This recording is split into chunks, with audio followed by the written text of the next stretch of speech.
So all in all of the experience that I've had has helped me develop in ways that I've never really thought I would develop. You know, I was always looking up at my elders in awe.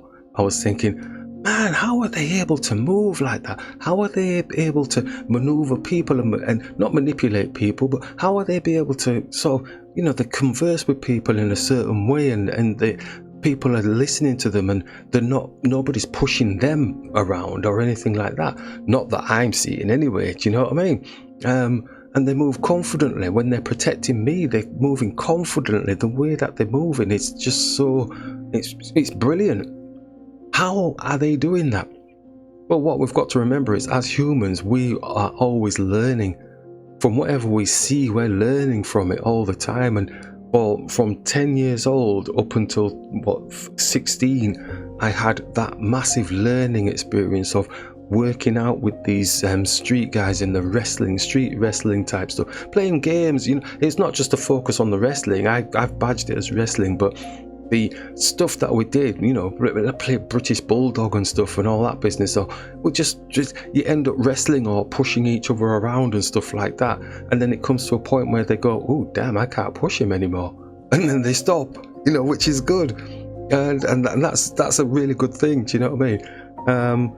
So yeah, little things like that. You just see development as you're growing, and that's just maturity, I suppose, in a way. But people mature in different ways. I could not have. If I hadn't had the experiences I had, I probably would still be a little bit wimpy and scared of stuff and all that if I hadn't embroiled myself in the street wrestling type stuff and the martial art elder. So that's all I'm saying. Those are key pivotal points. And the question, who taught you? You know what I mean? Because when I'm rambling on about the moves and this, that and the other, they're going, well, who taught you then? You know? And I says, well, really, I taught myself. And they don't want to listen to I taught myself. So I think with me covering off this aspect here of talking about when I was 10 years old, etc. Could have been even 9, but I just remember it from 10, where basically I'm working out with the elder in the street wrestling type stuff. I'm working out from 13 with the martial arts elder. I'm gathering lots of information, and it's not just those the group of people that were there around as well. I'm also kind of learning from them, watching them learn. I'm wrestling with them, they're pushing me around, I'm pushing them around, we're doing all sorts of stuff. We're kicking our feet up in the air, we're punching, we're throwing, we're jabbing, whatever it is, just, you know, just to pass the time of day. But it wasn't like a set thing, you know. It was just, oh well, okay, somebody will just start messing around. But we were kind of a physical group, if you get me. So it was like a physical group, and I then learned not to be fearful of the physicality of things, which kind of made me strong, and it kind of improved the way that I stood in the crowds and in groups, you know. All those little tiny things do make a difference. So that's where I learned my stuff from in the early part, yeah. The kicks, I've mentioned the kicks, like the double kicks with the roundhouse things, and the side kick with the because I loved the side kick. I loved the way it was delivered. I loved the way the little guy Bruce Lee did it.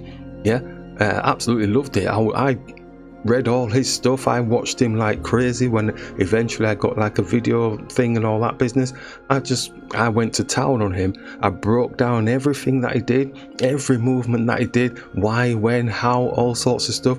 And I knew it was acting on the screen. I knew it was acting. So then when I saw these street fighting books type things, I thought, oh, these look good. And I thought, okay, yeah, that's fine. But I broke them down, and I wasn't a simp. I wasn't like, oh, bow down to it. I had his posters all plastered all over my wall. You know what I mean? Yeah. But I wasn't a simp. Yeah, I pulled his stuff to pieces. I says, well, that's not realistic. That wouldn't work. You're kind of too small for this. That person's not reacting right. So I really broke it down to the stuff that I thought looked really functional, really actively, you know, brilliant. His body was good, but I looked at the body and I thought, yeah, but that doesn't mean anything, because at the end of the day, you've got Bolo, you've got all other muscle people. What's different about him? It's the way he carried himself. It's the way he moved. You know, it's the way he impacted when he did his moves. That was the difference. Do you know what I mean? His whole personality, his whole charisma was different. And that's what I looked at. I thought, well, how can I present myself so that I then at least am presenting myself in such a way as to say, well, I don't want to cause any trouble with anybody, but I don't want you causing trouble with me. And that's the things I took away from Bruce Lee. It wasn't I liked his wasa, and I could make that work for me as well, do you know what I mean? But all his moves, all the good moves, I utilized and I took from him. And I've said, well, okay, I'm going to put that into my stuff. But I wasn't Bruce Lee. Yeah, I knew I wasn't Bruce Lee. I knew I was me. So I had to try and find my own way of doing what I was doing. And like he said, it's no help but self-help. And you have to find your own way at the end of the day. And I took all of these points on board. I wasn't stupid thinking I was Bruce Lee. There were some that thought they were Bruce Lee, but then Turf kind of showed them that you have to find your own way.